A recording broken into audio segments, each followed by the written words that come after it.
Assalamu alaikum wa rahmatullahi wa barakatuh. May the peace and blessings and the mercy of God be upon all of you. Welcome back to the next episode of the proof that Islam is the truth.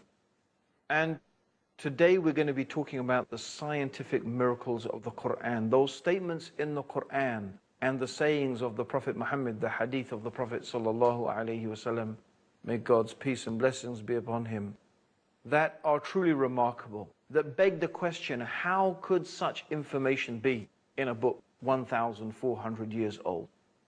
You see, scientific knowledge depends upon the gradual advancement of information. We can only know a certain thing in scientific terms when something has been studied and observed and examined. And of course, the ability to study and observe and examine something depends largely upon what is available to us in order to be able to do that. So, for example, how much can we know about the stars and cosmology if we don't have access to powerful telescopes and different ways of interpreting and gathering and then interpreting data from the universe around us? How, for example, can we know about the Earth's crust, the formation of the Earth, without sophisticated instruments able to measure it? How could we know, for example, about the details of human embryonic development without the sophisticated processes available to us today in order to be able to acquire that information? This is something concerning how scientific knowledge comes to us. What if we were to come across a book, an ancient book, 1,400 years old, and this book was going to give us information? It was going to reveal facts that we have only discovered recently through our hard-earned scientific method of investigation. And that now, after continued observation and gathering of information, now we know, yes, these are facts, these are things that are true, but no one knew those things 1,400 years ago. No one even had the possibility of knowing those things 1,400 years ago. Then surely this begs the question, where could such information come from? Where could a book so ancient have received such knowledge that is so modern? This is the question we are going to be exploring in the next few episodes of the proof that Islam is the truth. And what we want to remember is that the Quran is a miracle for all times. It was not only a miracle for the Arabs living in Arabia 1,400 years old. For them, the language of the Quran, its structure, its rhythm, its whole meaning was a miracle for them. They would hear the Quran as we've shown, and they would embrace Islam. It was enough for them. They knew that no human being could produce a work like this. We are not Arabs. We may hear the Quran, we may find it beautiful, we may not find it beautiful. So the linguistic miracle of the Quran, the miracle of the Quran's language, it doesn't mean that much to us. But we do believe that the Quran is a miracle for all times. It is just as much miraculous for you today as it was for those people living 1,400 years ago. But the way it is miracle, the aspect in which it is miraculous, is obviously going to change, because the things that we consider to be important today are not necessarily the things that the Arabs considered to be important 1,400 years ago. And just as poetry and language was what the Arabs living in the time of the Prophet Muhammad were so proud of, they were so proud of their linguistic abilities. Today, I think we could safely agree that it is scientific knowledge that we are proud of. We are so proud of the ability and the achievements of science. In fact, many people will hold up the achievements of science as one of the defining characteristics of the superiority of Western civilization. In fact, there is no doubt that the achievements of science have, by and large, in recent times, been a product of Western civilization. And there's no doubt for that reason that many people today are in awe of the West and the power and the ability of the West.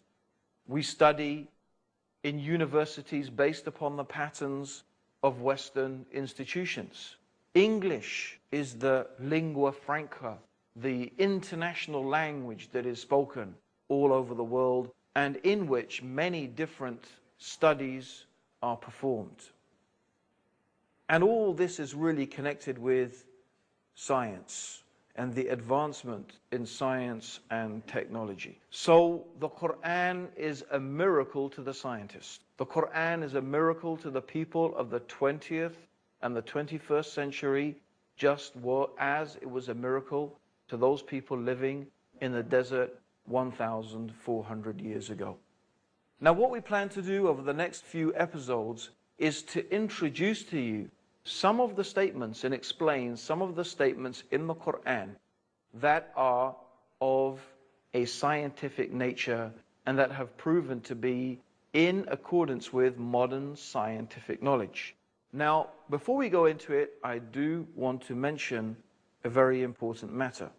And that matter is that the Quran is not a scientific textbook.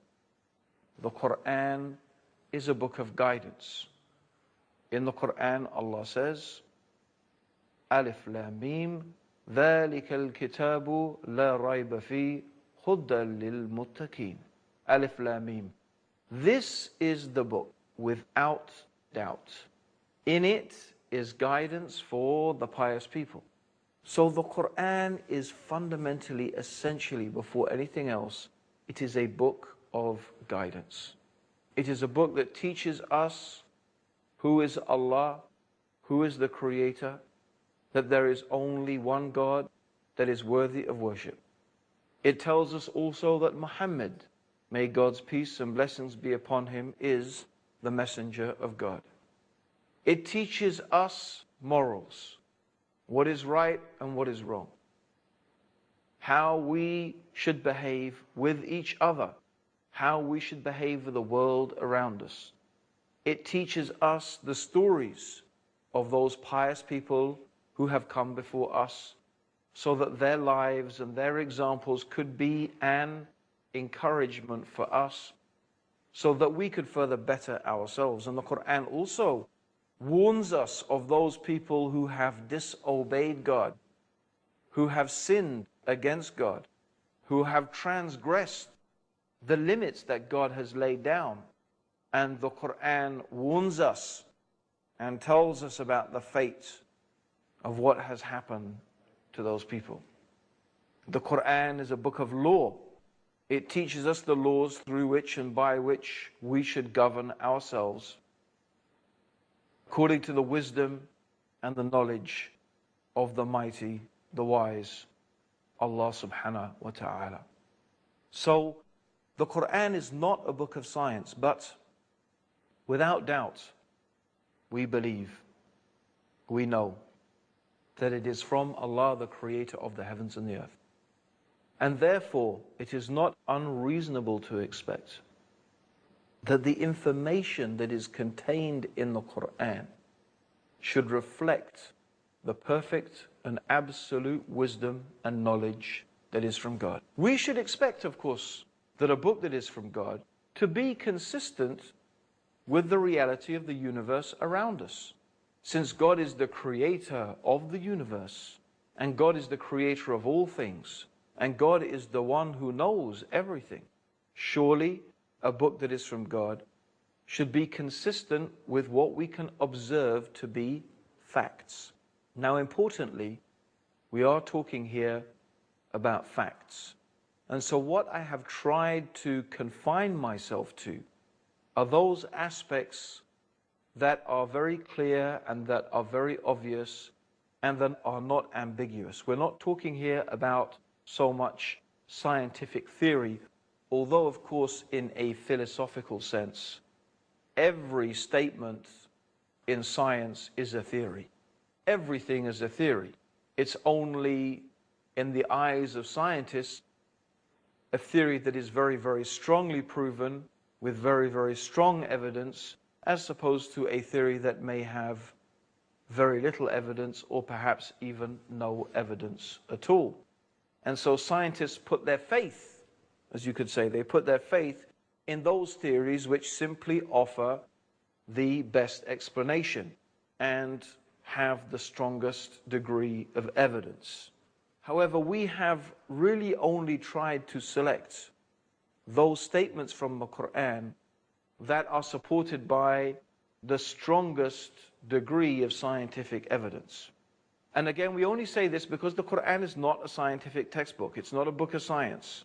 It's a book of guidance. But we should expect that it does not contradict the reality of the world around us. So I have chosen some of those statements in the Quran that have also amazed and fascinated me personally. And I remember that when I first read the Quran for myself, one of the things that astounded me about the Quran was that it lacked the fables and the fairy tales and the type of fantastic statements that you would expect from a book that was revealed 1,400 years ago. In fact, what I discovered is that its statements were truly amazing. We will be talking about some of those things after the break. Don't go away. Stay there for the proof that Islam is the truth.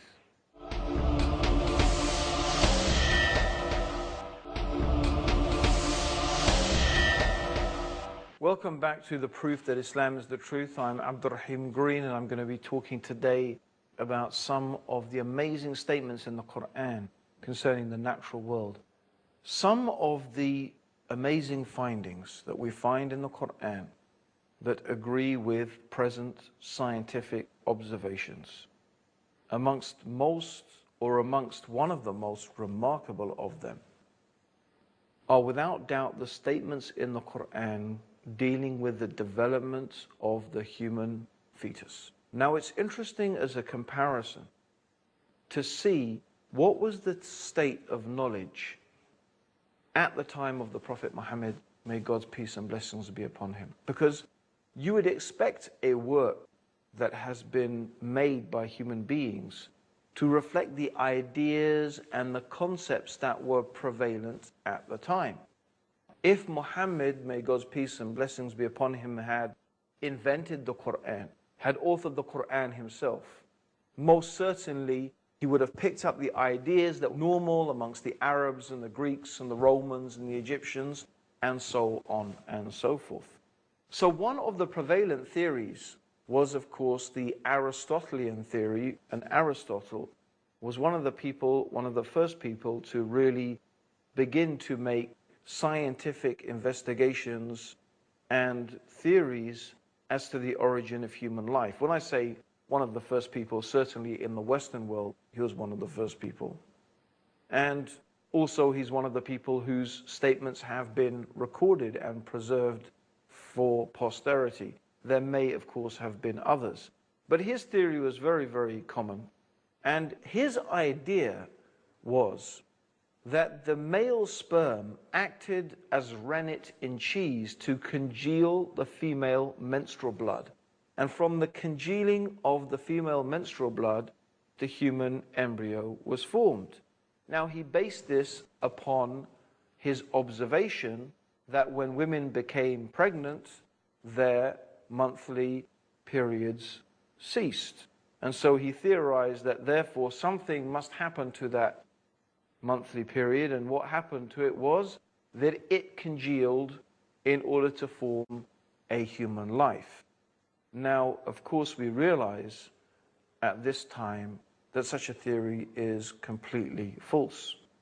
Even as late as the 18th century, a man called Hartsoker claimed to have seen through a primitive microscope various sperms of different animals. And so looking through this primitive microscope, he claimed that he could see inside the actual sperm a preformed human being, a little child crouched up. Similarly, he claimed that in the giraffe sperm, for example, he could see a long neck, and in the rabbit's sperm there was a big ears and stuff like that. And this was known as the preformation theory. Of course, again today we know that that is false. And it's an example, of course, of those type of theories that sometimes float around in science that later show to be false and even quite laughable. And that's the case with both Aristotle and the ideas that were prevalent in the 18th century. And it's not really until the 19th century that we began to develop an accurate description of the stages of human embryonic development. Now, what we want to examine is, what does the Quran say? If the Quran was a forgery, if the Quran was invented and written by Prophet Muhammad, as people claim, then surely it would reflect the ignorant beliefs of the time. However, it does not. Let us read the 23rd chapter of the Quran, verses 12 to 16. The meaning of it is this: we created man from a quintessence of clay. This, by the way, is referring to the creation of Adam.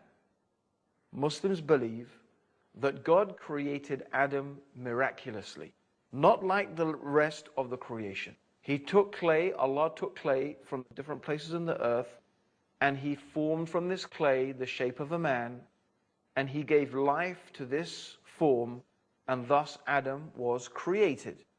And from the rib of Adam, Eve was created. So this is what Muslims believe. And so when Allah says, we created man from a quintessence of clay, this is talking about the creation of Adam. But the Quran goes on to say, we placed him as a drop. And the word in Arabic is nutfa. Nutfa means a drop, in a place of rest, firmly fixed. Then we made the drop into an alaq. And I will tell you what these words mean in a moment. So first, we placed him as a nutfa.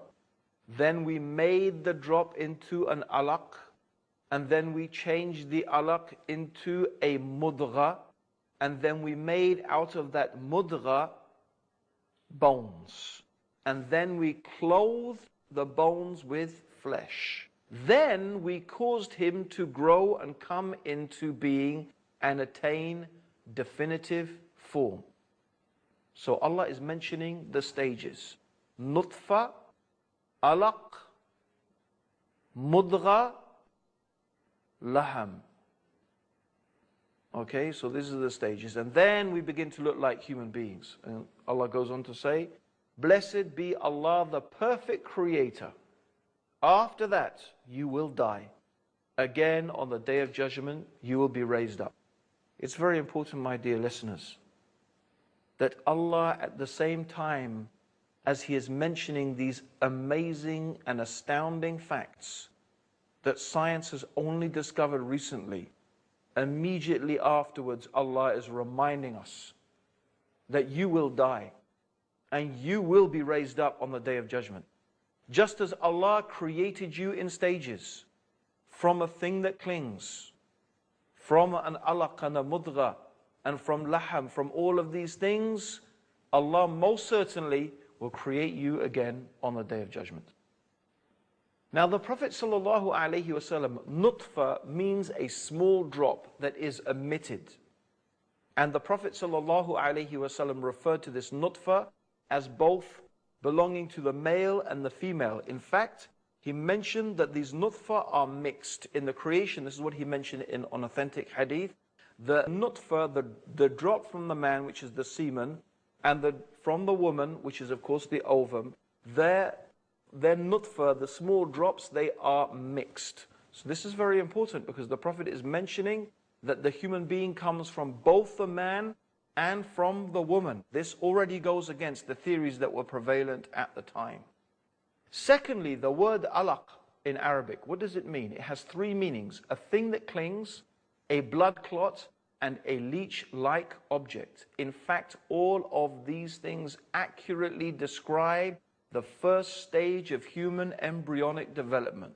After the fertilization of the egg, our blastocyst develops, which has on its exterior villocytes which literally cling to the wall of the uterus. So it's rather like Velcro. They cling to the inside of the uterus in the womb. This is what happens to this alaq, a thing that clings.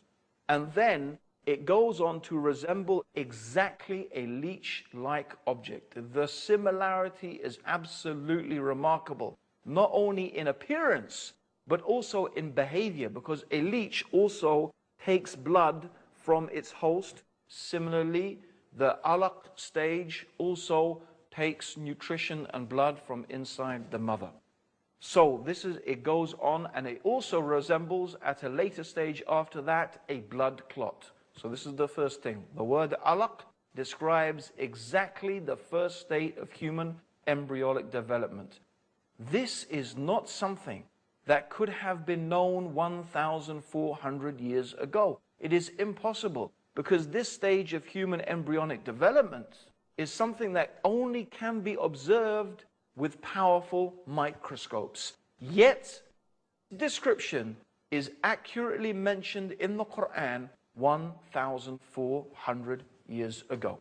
So it mentions then from the alaq stage, it becomes a mudgha. A mudgha means like a chewed piece of flesh. And this is exactly what it likes. The Prophet Muhammad sallallahu alaihi wasallam, the Quran also said, partly formed and unformed. So it has bits that are slightly formed, bits that are not. And if again you look at this stage, it looks exactly like a piece of meat that has been chewed. Then the amazing thing is that the bones precede the development of the flesh. The bones come, and then on the bones the flesh grow. Although the time between the growing of the bones and the flesh is very, very close. And it's very interesting that the word that is used, the term that is used in Arabic, the word indicates speed, one thing following another very, very closely. Even the structure of the words in Arabic are consistent with the development of the human embryo. And then the Prophet Muhammad sallallahu alaihi wasallam said, when 42 nights have passed over the conceptus, Allah sends an angel to it who shapes it and makes its ears and its eyes and skin and flesh and bones. And then he says, O Lord, is it a male or a female? And your Lord decides what he wishes, and then the angel records it. It is also true that you cannot determine the sex of the fetus until just after 42 nights. How did this information come to a man living in the desert 1,400 years ago? Most certainly this is the evidence that the Quran is from Allah and that Muhammad is his messenger. Join us for the next episode of the proof that Islam is the truth. And until then, Assalamu alaikum wa rahmatullahi wa barakatuh.